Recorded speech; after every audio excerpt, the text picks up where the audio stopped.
السلام عليكم ورحمة الله تعالى وبركاته. أعوذ بالله من الشيطان الرجيم. وقل ربي أدخلني مدخل صدق وأخرجني مخرج صدق واجعل لي من لدنك سلطانا نصيرا. رب اشرح لي صدري ويسر لي أمري واحلل عقدة من لساني يفقهوا قولي. الحمد لله والصلاة والسلام على رسول الله وعلى آله وصحبه أجمعين. Inshallah, from today onwards, I will be trying to cover prayers specifically taught to Rasulullah sallallahu alaihi wasallam, as I mentioned before. Previously in the Quran, the select du'as that I've mentioned to you are prayers that the prophets made at different occasions, and Allah provided us a context, and in those contexts, those amazing words were said to Allah that we learn from, and I've shared a number of those things with you. But from now on, we're going to see the unique place of our Messenger sallallahu alaihi wasallam. Of course, throughout the seerah of the Prophet sallallahu alaihi wasallam, he made many prayers on many different occasions, but the vast majority of them are not recorded in the Quran actually. We find them in the Sunnah tradition. What is found in the Quran is the prayers Allah told the Prophet to make. So Allah would tell His Messenger, "Qul," say this, or make this istighfar, or do this dhikr. So He would instruct him on what to say. So the prayers of our Prophet ﷺ in the Quran are of a unique position. There are very few parallels to that in the Quran itself. So the first of them is this very famous prayer from Surah Al-Isra. This is Surah number 70, and it comes from Ayah 80 of Surah, or 17 rather, and Ayah number 80 of the Surah. To give you a little bit of context, this is when the Prophet had gone on the ascension journey and come back, and he was being ridiculed. Are you claiming that you actually went up to 7 heavens and came back down? And people were skeptical of it or making fun of him because of it, and also at a time when not only was the ridicule against the Prophet ﷺ becoming very extreme, there were also attempts to kill him and to expel him from the land and get rid of this problem of Islam from Mecca. So things in Mecca are very heavily escalated, which is why in the 76th ayah, just a few ayat before this, وَإِن كَادُوا لَيَسْتَفِزُّونَكَ مِنَ الْأَرْضِ لِيُخْرِجُوكَ مِنْهَا.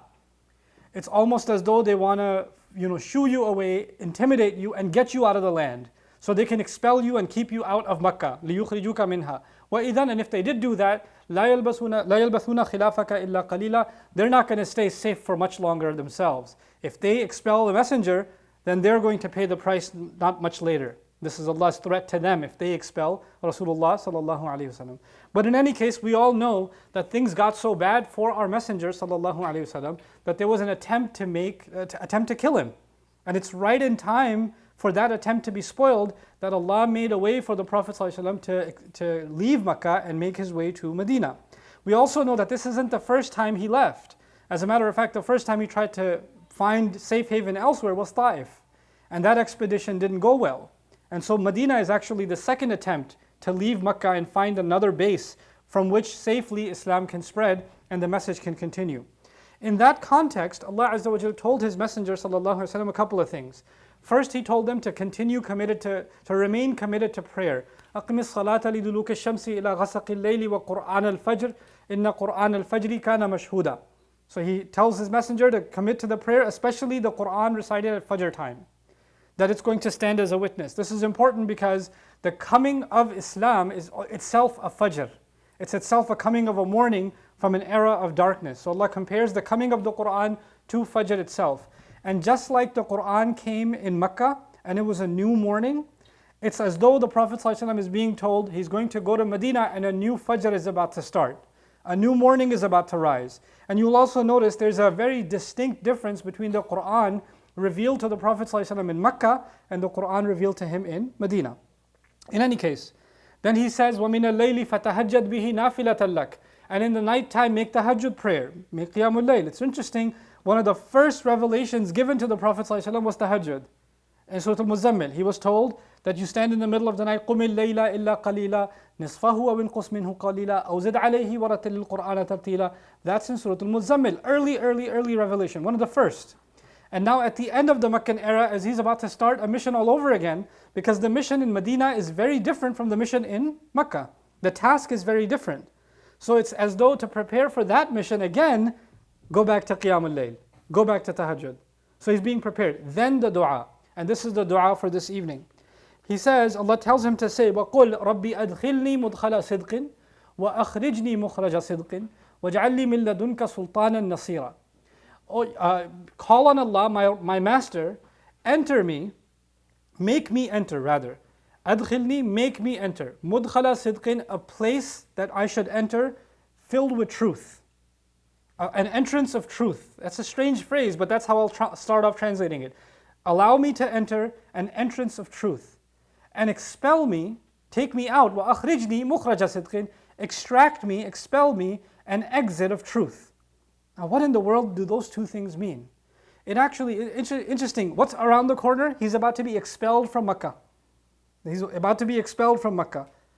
And he's about to go into Medina. What happens first? Step 1, expelled. Step 2, entered. But the ayah, notice the ayah. Rabbi adkhilni mudkhala sidqin.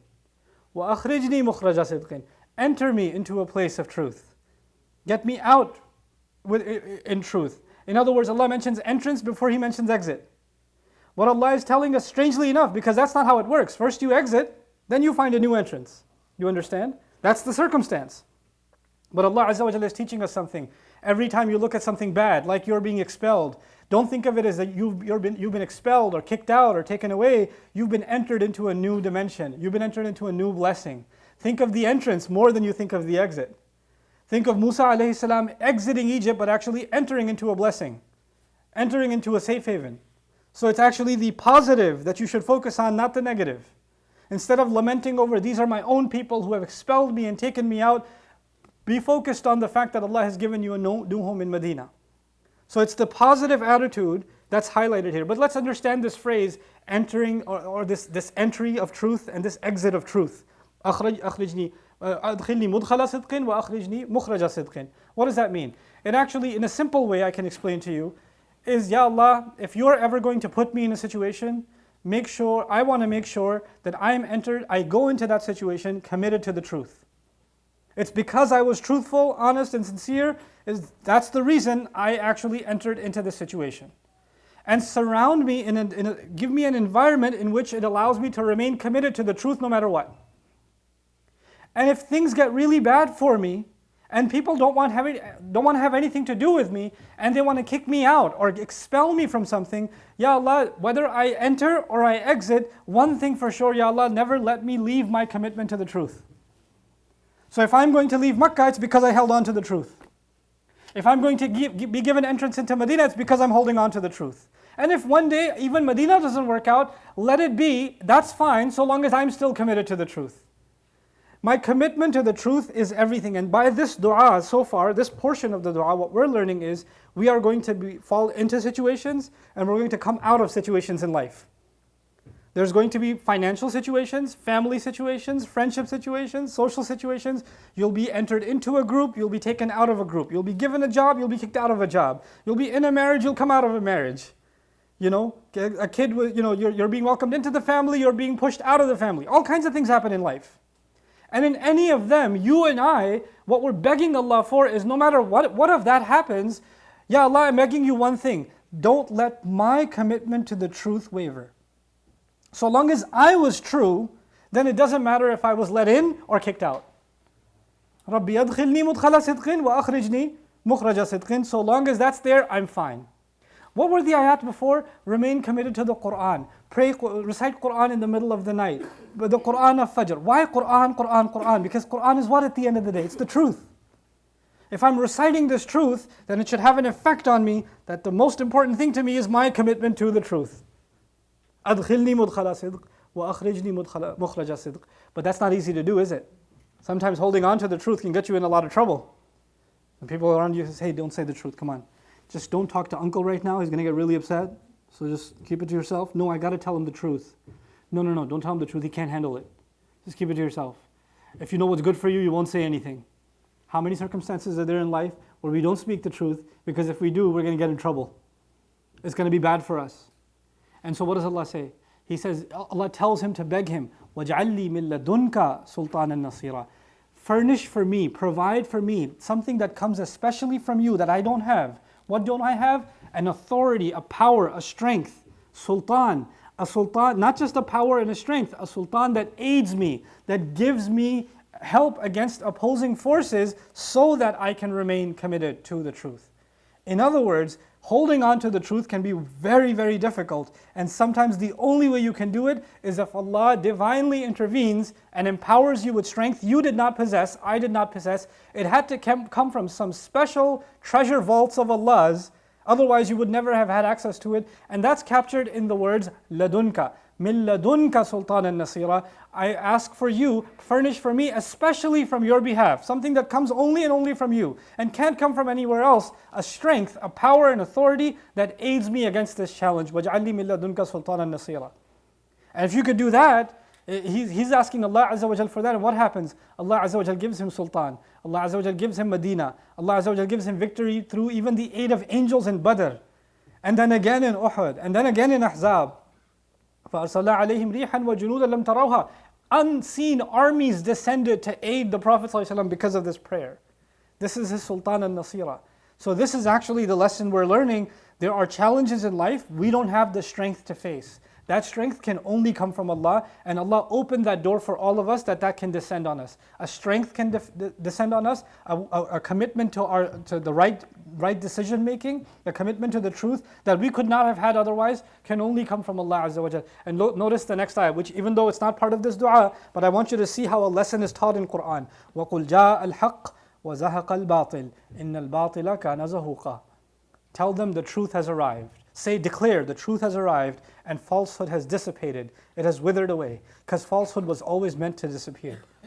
No matter how strong it is. Like, he's being overpowered to the point where he has to save his life and escape to Medina.